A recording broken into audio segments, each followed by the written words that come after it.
আমি মোহাম্মদ আব্দুল বারী। আমার রাজনৈতিক পরিচয়, আমি সিরাজগঞ্জ জেলা যুবদলের সহ-সাংগঠনিক সম্পাদক। আজ দুঃখ ভরা মন নিয়ে আপনাদের কাছে উপস্থিত হয়েছি দুটি কথা বলার জন্য। আমি দীর্ঘদিন জেলা যুবদলের রাজনীতির সাথে সক্রিয় সম্পৃক্ত আছি। শেখ হাসিনার 15 বছরের হাসিনা বিরোধী আন্দোলনে করতে গিয়ে রাজপথে গুলিবিদ্ধ হয়েছি, বহুবার কারাবরণ করেছি। পুলিশ ও আওয়ামী লীগের সন্ত্রাসী বাহিনী বারবার আমার বাড়িঘর ভাঙচুর করেছে। ও আমার বড় ভাই রুবেল আহমেদ পৌরসভায় 12 বছর চাকরিরত অবস্থায় থাকাকালীন আমি বিএনপি করার কারণে অবৈধ মেয়র আব্দুল রফ মুক্তা আমার ভাইকে চাকরিচ্যুত করে এবং আমাকে পুলিশ বাহিনী রাতে বাসায় ধরতে গেলে আমাকে না পেয়ে আমার পরিবারকে হুমকি ও ভয়ভীতি দেখায়। তার কিছুক্ষণ পর আমার বাবা ভয়ে আতঙ্কিত হয়ে স্ট্রোক করে মারা যায়। তবুও আমি রাজনীতি ছেড়ে দিই নাই।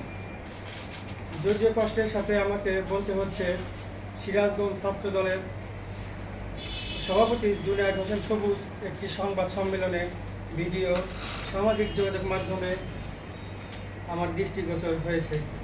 সেখানে আমার নাম জড়িয়ে অসত্য বক্তব্য প্রদান করেছে।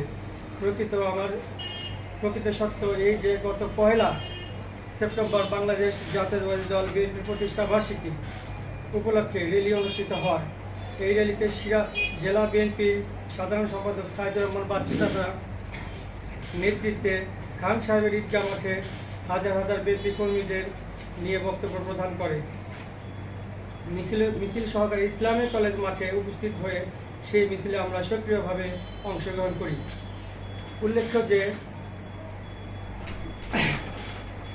উল্লেখ্য থাকে যে উক্ত মিছিলে খান সাহেবের সংলগ্ন যুবদল কর্মী হৃদয় পিতা মোহাম্মদ হান্নান আমাদের সঙ্গে মিছিলে অংশগ্রহণ করে।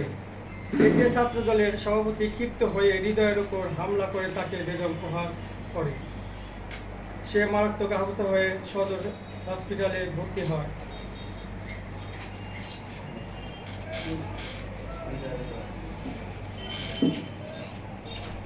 হৃদয়ের অপরাধ সবুজের সঙ্গে মিছিলে না গিয়ে আমার সঙ্গে মিছিলে গিয়েছিল। আমি এ কথা জানার পর আমার বন্ধু সিরাজগঞ্জ জেলা ছাত্র দলের সহসভাপতি হাবিবুর রহমান হাবিব, আমার চাচা নাহিদ, 5 নং ওয়ার্ড যুবদলের সাধারণ সম্পাদক আরিফুল ইসলাম আলিফ, যুবদল কর্মী জলিল, জেলার জাসাজ নেতা ইমন ও বন্ধু রাজীবকে নিয়ে ঘটনা শোনার জন্য মিলন মোড়ে যাই। সেখানে গিয়ে দেখতে পাই জেলা ছাত্র দলের সভাপতি জুনায়েদ হোসেন সবুজ, তাহার ছোট ভাই শাওন, সোহান ও চাচাতো ভাই রাজু, ছাত্রলীগের রাজু, শিবলু, তানজিৎ সহ শতাধিক ছেলে দেশীয় অস্ত্রশস্ত্র নিয়ে সজ্জিত ছিল। আমরা ওখানে ঘটনা জানতে চাইলে আমাদের উপর অতর্কিতভাবে হামলা করে। সেখানে নাহিদ, জলিল, রাজীব আহত হয়। আমরা এই হামলার তীব্র নিন্দা জানাই এবং জেলা বিএনপির কাছে বিচার দাবি জানাচ্ছি।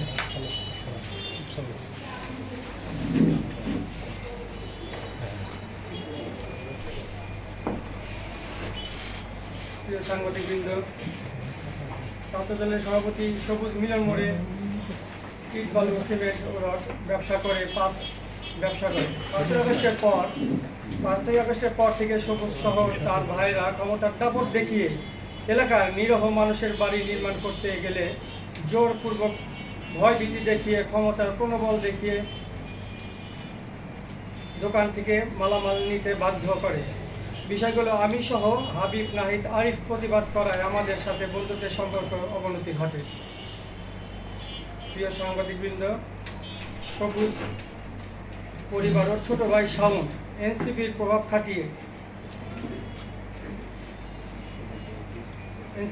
খাটিয়ে সবুজ বিএনপির দাপট দেখিয়ে বিভিন্ন অপকর্মের সাথে লিপ্ত। গতকাল সংবাদ সম্মেলনে সবুজ যাকে সাক্ষী করেছে তার নাম জিন্না। ওই ব্যক্তিটি সদর উপজেলা আওয়ামী লীগের সহসভাপতি এবং অবৈধ জান্নাতারা হেনরি ও তার স্বামী লাবু তালুকদার অবৈধ উপজেলা পরিষদের চেয়ারম্যান লাবু এপিএস হিসাবে পরিচিত। আওয়ামী লীগ নেতা জিন্না ছবিগুলো আপনাদের সামনে মাধ্যমে তুলে ধরলাম। সবুজ জেলা ছাত্রদের সভাপতি হয়ে আওয়ামী লীগের সাথে সম্পৃক্ত রাখে।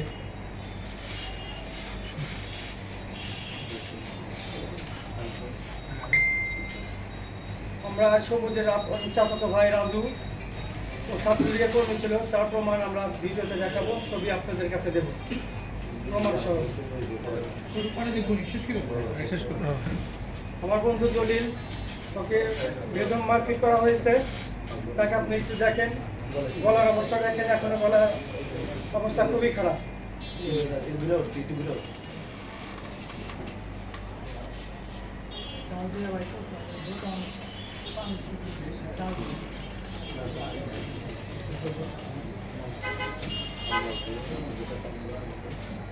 এর মাধ্যমে আমি যেন আমার সঠিক বিচার দাবি করতেছি।